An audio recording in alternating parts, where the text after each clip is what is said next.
Hey there, thanks for joining. In this video, we'll cover adding phases to a quote. Phases let you represent trial periods, introductory discounts, or pricing that steps up over time, all in a single quote. Each period has its own products and pricing, and the invoice schedule follows automatically. We have a quote open here for Lavender Tech with the Canary platform product already added. Above and below the product table, you'll see the Add Phase option. You can either add a blank phase or duplicate an existing phase. Because Lavender Text Pilot includes the same product as the full term, we'll select Duplicate Phase.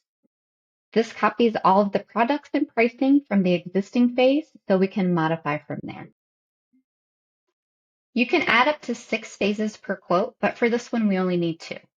We'll set up the first as the pilot period, click into the duration field and set it to 3 months.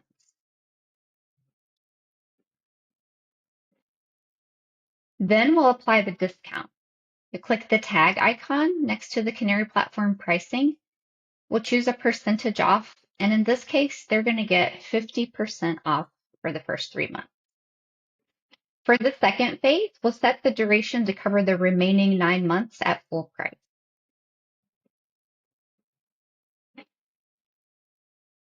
No changes needed to the pricing here.